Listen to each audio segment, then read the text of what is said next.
we sit around and call other ancient civilizations heathen because of human sacrifice.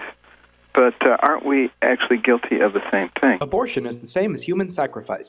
So according to his former colleague, Dr. Jen Gunter, Ben Carson personally did research in 1992 on, quote, human choroid plexus epidema and nasal mucosa from 2 fetuses aborted in the 9th and 17th week of gestation.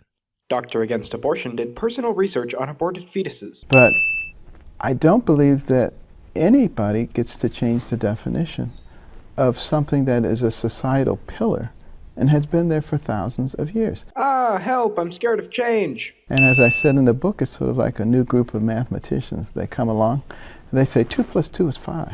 Gay marriage is a mathematical impossibility. In Nazi Germany, most of those people didn't believe in what Hitler was doing. But did they say anything? They did not. And that's what allowed things to progress to that point. Obama voters are Nazis. You know, Obamacare is really, I think, the worst thing that has happened in this nation since slavery. And it is, in a way, it is slavery. But does the president have to carry out a Supreme Court rule? The way our Constitution is set up, the president or the executive branch is obligated to carry out the laws of the land. The laws of the land, according to our Constitution, are provided by the legislative branch. Oh, let's just forget about judicial review and Marbury versus Madison. I don't believe in politically correct war. No such thing as a politically correct war? We should at least have some rules, right? Because people have no control over their race, for instance. You think they have control over their sexuality? Absolutely. You think being gay is a choice? Absolutely. A lot of people who go into prison straight, and when they come out, they're gay. So did something happen while they were in there? And the problem with man is that they believe that they're so smart that if they can't explain how God did something, then it didn't happen. Humans are stupid for trying to figure out how things work.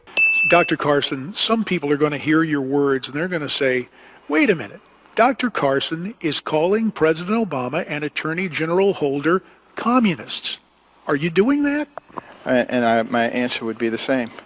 Read the book. Obama and Attorney General Holder are communists, even though he previously called Obama a fascist. And read, Mein Kampf, and read the works of Vladimir Lenin. Read them yourself. Read Hitler to understand Obama.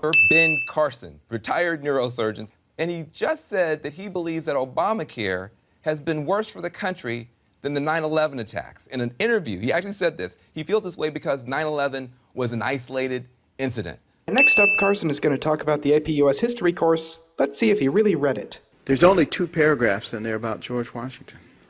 Little or nothing about Dr. Martin Luther King. A whole section on slavery and how evil we are. A whole section on Japanese internment camps and how we slaughtered millions of Japanese with our bombs. A whole section on how we wiped out American Indians with no mercy.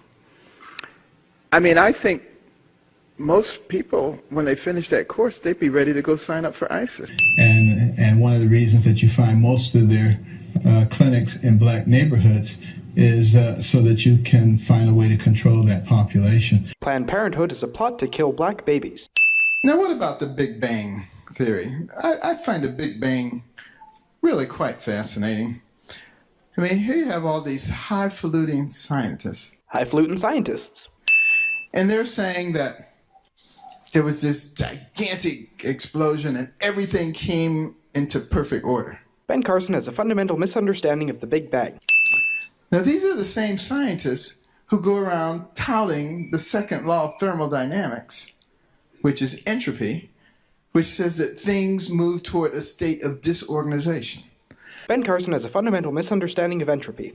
And I say, so what you're telling me is if I blow a hurricane through a junkyard enough times, over billions and billions of years, eventually after one of those hurricanes, there'll be a 747 fully loaded and ready to fly. Alright, let me stop you right there. I'm going to break this down. The junkyard tornado theory was created by English astronomer and founder of the theory of stellar nucleosynthesis, Sir Fred Hoyle. The short answer is, eventually, yes. The theory was about a tornado, not a hurricane, and talked about an infinite number of tornadoes, not just billions of years worth. But yes, while statistically improbable, eventually a fully loaded 747 will be built. Also, Ben Carson has a fundamental misunderstanding of infinity. This theory that Darwin came up with was something that was encouraged by the adversary. Satan created evolution. If you look at something like natural selection, which I totally believe in, by the way. Carson believes in it? Do you continue the war on drugs? Absolutely. You do? I intensify it. Keystone Oil Pipeline? Absolutely. Drill in Anwar? Absolutely. Drill off the coasts? Absolutely. Climate change, is it real, man-made, and can we do anything about it? Well, climate always changes. I would not just stand there and let them shoot me. Oregon shooting. Is it the gun? Is it mental illness? Nope, it's the victims. Do you believe the victims in Oregon just stood there? From the indications that I got, they did not rush the shooter. What about Chris Mintz? That's exactly what he did. Do a little research. Afterwards, Sergeant Hunt introduced me to General Westmoreland, and I had dinner with him and the Congressional Medal winners. Later, I was offered a full scholarship to West Point. But West Point doesn't give out scholarships. Tuition is free if you're accepted.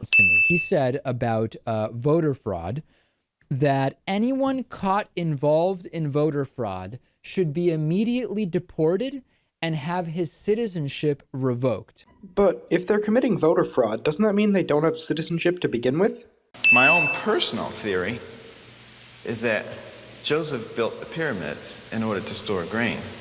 Now, all the archaeologists think that they were made for the pharaoh's graves, but, you know, it would have to be something awfully big when you stop and think about it. And I don't think it would just disappear over the course of time. No. You know what? No. I'm done.